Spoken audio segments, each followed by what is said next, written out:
Zen monk was looking at himself in the clear water of a pond when his master approached. "What do you see?" asked the master. "I see my face," replied the monk. The master picked up a stone and threw it into the water, disturbing the surface. "And now?" "I no longer see anything distinct," said the monk. "Precisely," smiled the master.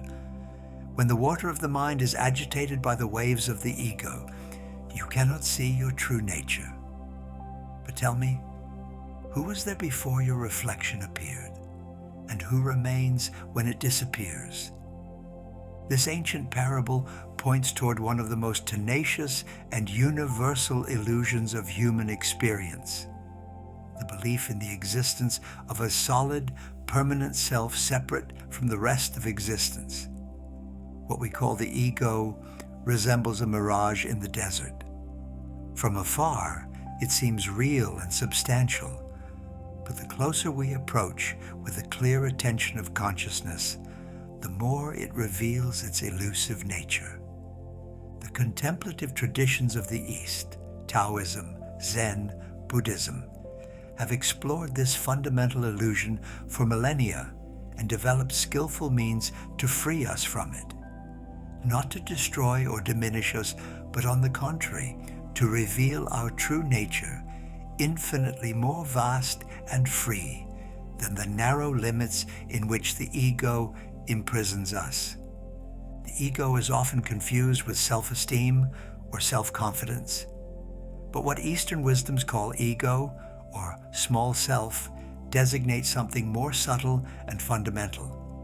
An inner voice that constantly whispers to us, "I am this, I want that, I don't like that, I must protect myself, I deserve better." This voice that seems so familiar, it becomes confused with our very identity. The ego manifests first through this compulsive tendency to define itself, categorize itself, compare itself. "I am intelligent. I am a generous person. I am not like them. I am more successful than him." This incessant activity of definition reveals a deep anguish, that of not knowing who we really are, as if by accumulating enough labels and characteristics, we could finally construct a solid and reassuring identity. Let us observe this tendency in our daily life. At work, when a colleague receives a promotion we coveted, a small voice rises. "It's not fair. I was more qualified." On public transport, when someone pushes us, the ego bristles. "He could be careful. I'm not invisible." In our relationships, when our partner doesn't notice our efforts, the ego complains, "I do so much for this relationship, and it's not even recognized." These reactions reveal the deep mechanisms of the ego: the constant need for recognition, the fear of being ignored or diminished, the attachment to a positive self-image. Each of these reactions presupposes the existence of a central I that deserves attention, respect, validation. But what exactly is this I? Where is it found? Can we grasp it? The Buddhist tradition teaches that this search reveals one of the fundamental characteristics of existence, anatta or non-self.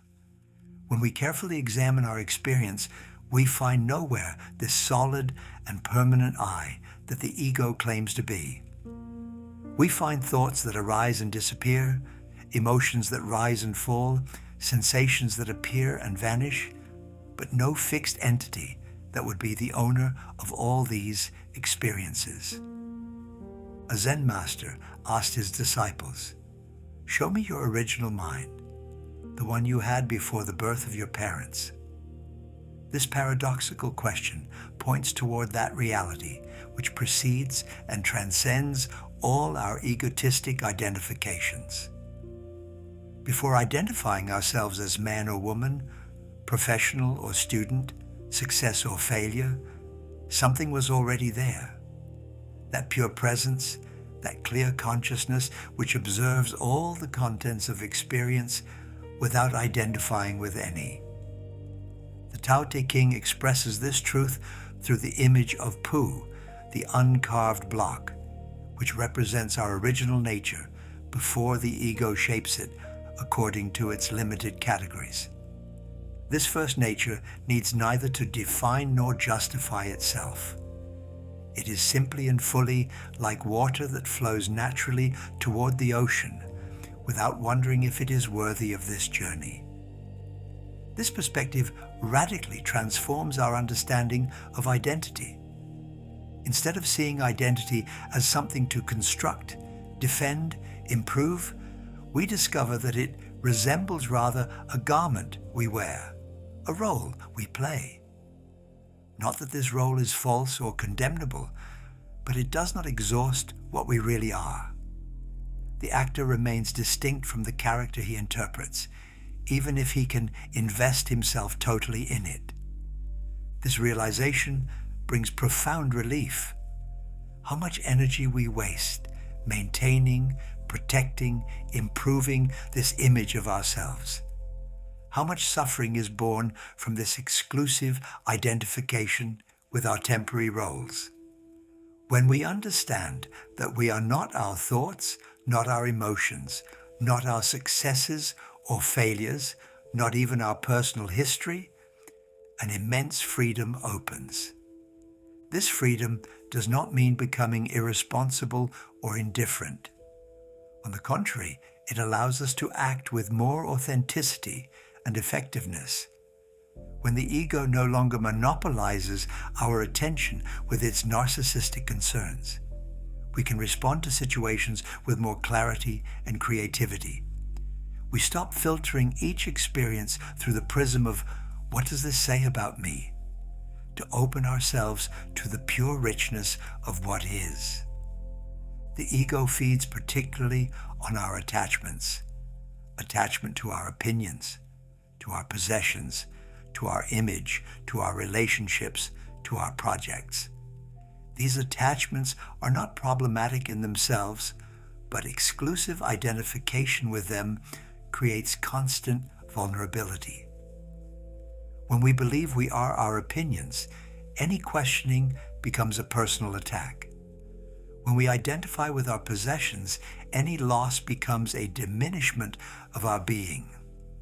When we confuse our identity with our social roles, any criticism becomes an existential threat. Let us observe this dynamic in our reactions to criticism. Someone makes a remark about our work, and immediately the ego mobilizes. He understands nothing. She is jealous. They don't recognize my value. This defensive reaction reveals that we have confused our intrinsic worth with the quality of our performance. But if we are not our work, if we are not our successes or failures, what can really reach us? A Zen tale tells the story of a master who was constantly slandered by a jealous man. One day, a disciple asked, "Master, why don't you defend yourself against these accusations?" The master replied, "If someone draws a tiger on a wall and a child is afraid of it, does the problem come from the drawing or from the child's belief? These slanders can only reach me if I believe I am what they describe." This story illustrates a profound freedom, that of no longer depending on others' opinions for our inner peace. This independence does not arise from arrogance or isolation, but from understanding that our true nature transcends all external definitions, whether flattering or denigrating. The ego also manifests through our relationship with time and impermanence. It constantly seeks to project itself into the future. When I have succeeded, then I will be happy, or take refuge in the past. I was someone important at that time. This flight from the present reveals its inability to accept the changing nature of existence. The ego wants the permanent in an impermanent world, the fixed in a universe in constant movement. Buddhism teaches that this resistance to impermanence constitutes one of the main roots of suffering. We suffer not because things change is the very nature of existence, but because the ego refuses this change, clings to what was, worries about what will be. However, careful observation reveals that we ourselves change constantly. The body we had 7 years ago has completely renewed its cells. The thoughts that occupied us yesterday have evaporated. The emotions that seemed so important to us last week have disappeared. The concerns of 10 years ago now seem ridiculous to us. Where is the continuity? What remains through all these changes? This interrogation brings us to the heart of Zen understanding. What remains is not a thing, but a capacity. The capacity to be conscious, to know that we know, to observe all changes without being carried away by them. This pure consciousness resembles the space that contains all objects without being affected by them, the mirror that reflects all images without keeping any trace. A Taoist master taught, "Water takes the shape of the vessel that contains it, but it always remains water." Similarly, consciousness takes the form of each experience, but it always remains that pure capacity to know. This metaphor reveals our true nature, not the changing contents of experience, but the very capacity to experience. This discovery transforms our relationship with suffering. When we no longer identify exclusively with our emotional states, we can traverse them with more grace. Sadness can be there without I being defined by it. Anger can arise without I becoming that anger. These emotions become temporary visitors in the space of consciousness, rather than owners who settle permanently. This perspective does not make us insensitive or emotionally detached. On the contrary, it allows us to feel more fully without being overwhelmed. When we know that we are not our emotions, we can welcome them with curiosity and compassion rather than with resistance or identification. The ego also maintains our feeling of separation from others and the world. It constantly draws boundaries, me and them, us and them, my territory and theirs. These divisions create a world of competition, defense, mistrust. But are these boundaries as solid as they appear? Deep observation reveals that we exist in a network of interdependencies so complex that it becomes impossible to say where I end and where the other begins. The air we breathe has been exhaled by countless beings before us. The food we eat incorporates the energy of the sun, earth, water. Our thoughts are influenced by the books we read, the conversations we have, the culture in which we are immersed. Our emotions resonate with those of the people around us. Buddhism expresses this truth through the teaching of original interdependence.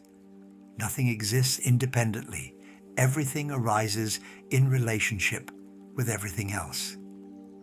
This understanding progressively dissolves the rigid boundaries that the ego draws between self and world. A Zen master said, "Look deeply into your true nature and you will discover that it has no fixed limits. What you call you extends far beyond what you imagine." This realization reveals that our true nature is not limited to the boundaries of this particular body or this personal history. We participate in a mystery much vaster. This realization transforms our relationships. Instead of seeing others as potentially threatening strangers or objects to manipulate for our satisfaction, We begin to recognize in them aspects of the same fundamental nature that animates us. This spontaneous recognition generates natural compassion, not forced, which no longer needs to be artificially cultivated. However, recognizing the illusory nature of the ego does not mean fighting it or seeking to eliminate it. This approach would reveal a fundamental misunderstanding. Who would seek to eliminate the ego? The ego itself. This attempt would create a spiritual ego even more subtle and potentially more proud than the ordinary ego. The path proposed by contemplative traditions is gentler and more intelligent. It involves observing the ego with the benevolent curiosity of a scientist studying a natural phenomenon. We learn to recognize its manifestations without identifying with them, to see its strategies without being trapped by them. This observation reveals that the ego resembles a frightened child, constantly seeking attention and reassurance. Behind all its demands for love, recognition, security, hides a deep fear, that of having no real value, of being only a temporary construction in a universe that seems indifferent to our small personal concerns. This fear actually reveals a correct intuition.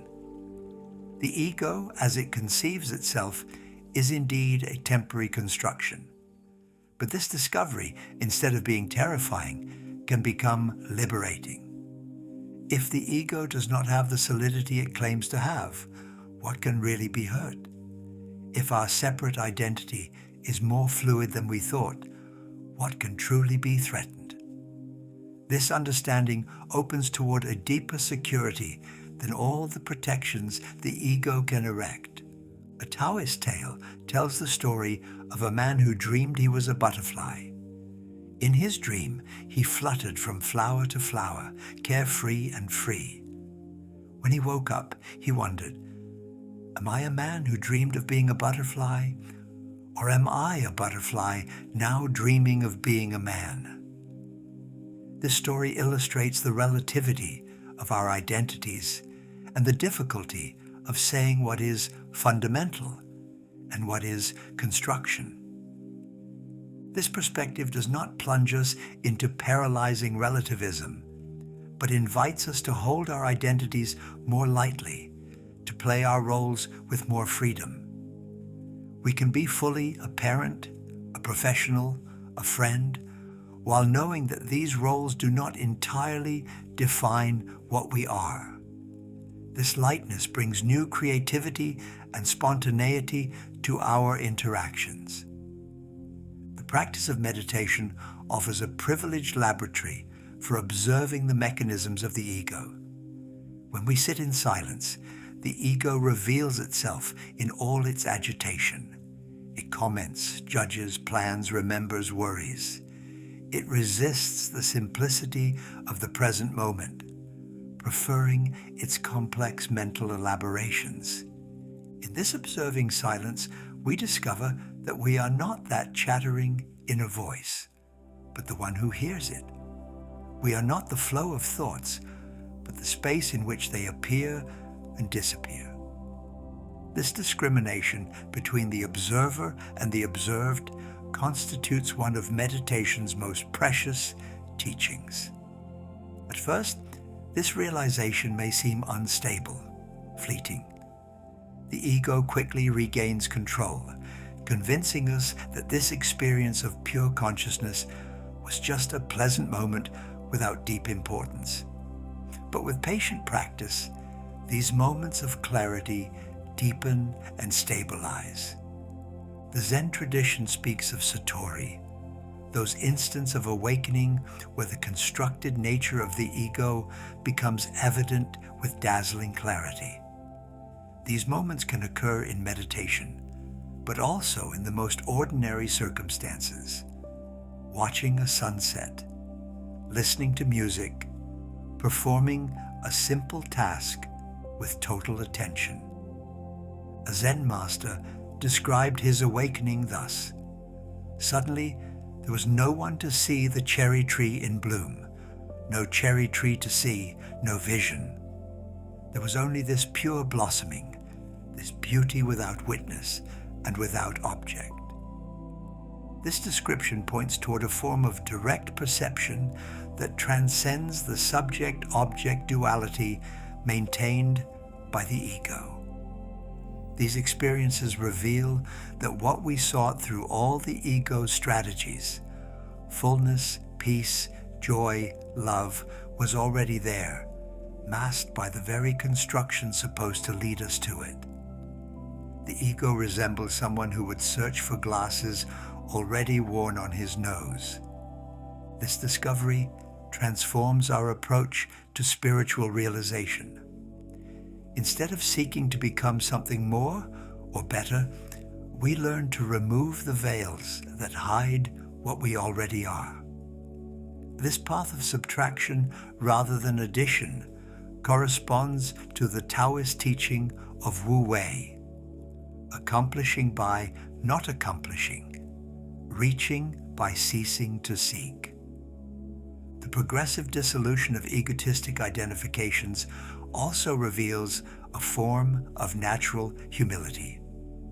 Not the forced humility of one who denigrates himself, but the spontaneous humility of one who realizes his true place in the order of things. Like a wave that discovers it participates in the entire ocean, we recognize our fundamental belonging to something much vaster than our personal history. This humility transforms our relationship with success and failure. Successes no longer inflate the ego, since we know they result from countless factors beyond our individual control.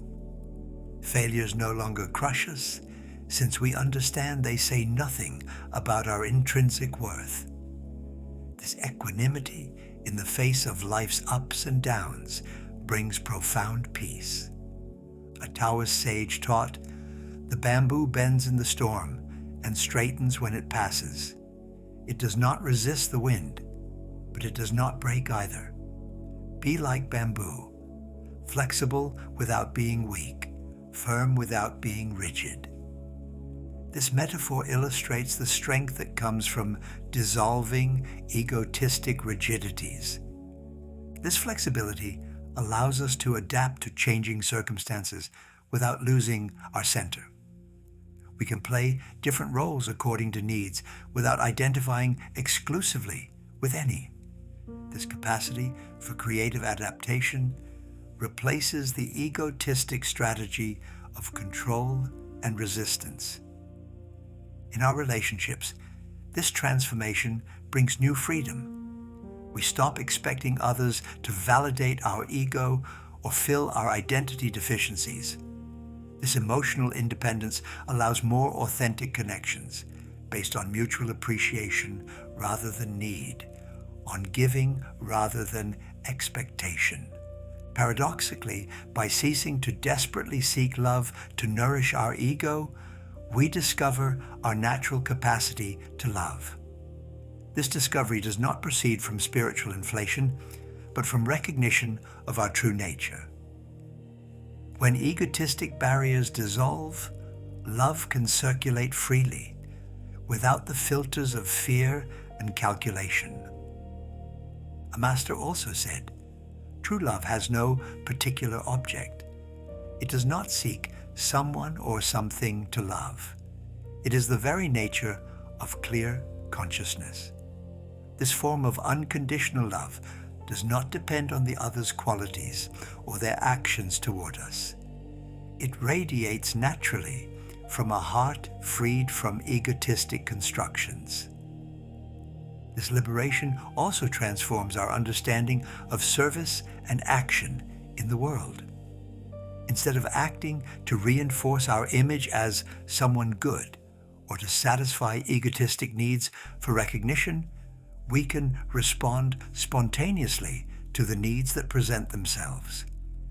This disinterested action carries particular effectiveness because it is not polluted by the ego's secondary motivations. The Tao Te Ching expresses this truth. The sage accomplishes without attachment to his action, succeeds without claiming merit.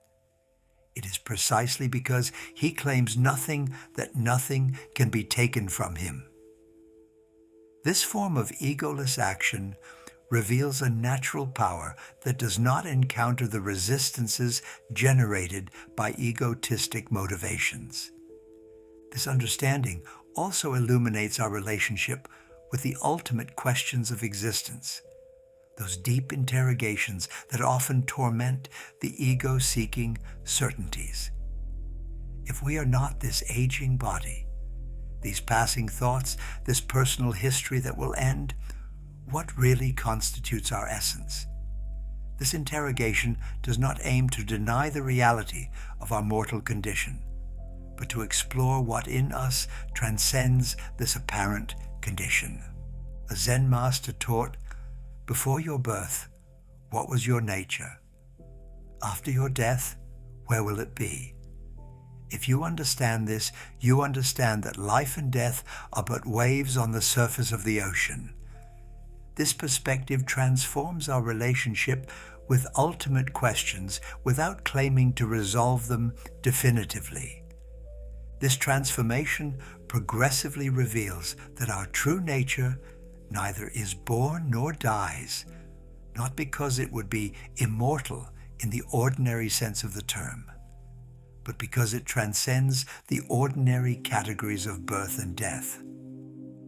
This realization brings profound peace in the face of existence's fundamental uncertainty.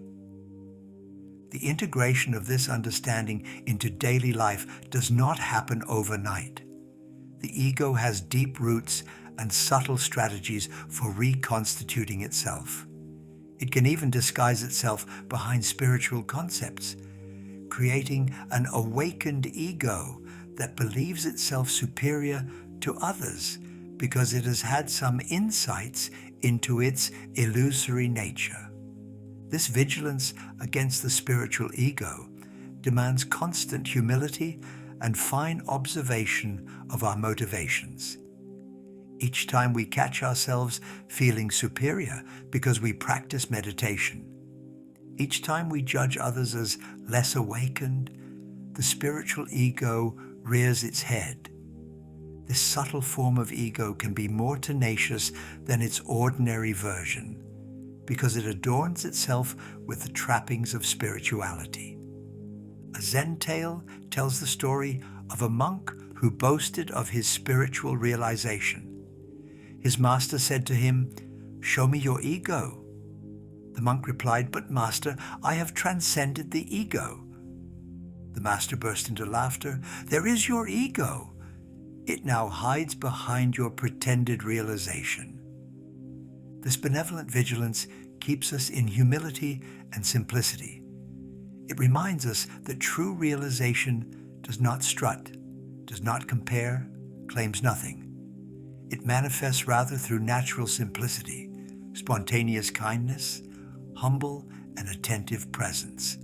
This recovered simplicity transforms our relationship with the everyday.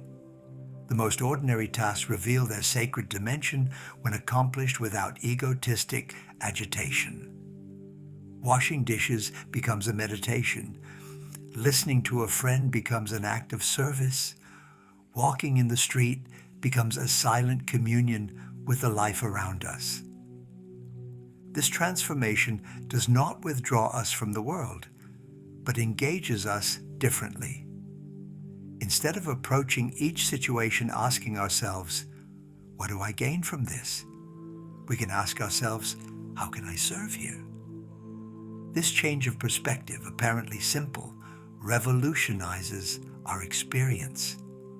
The ego is neither our enemy to combat nor our true identity to preserve, but rather a mirage that has long diverted us from our true nature. Like all mirages, it evaporates when we approach with the clear attention of awakened consciousness. This evaporation reveals what we have always been, that pure and free consciousness which observes all phenomena without identifying with any, that capacity for love which radiates naturally when egotistic barriers fall, that deep peace which depends on no external circumstance because it constitutes our very essence. In this recognition of our true nature lies the promise of an authentically free existence, free from the existential fear that drives the ego to its desperate strategies, free from the need for validation that makes us dependent on others' gaze, free from the exhausting race toward a happiness always postponed. This freedom finally allows us to live fully, love unconditionally, serve without calculation, and dance with life.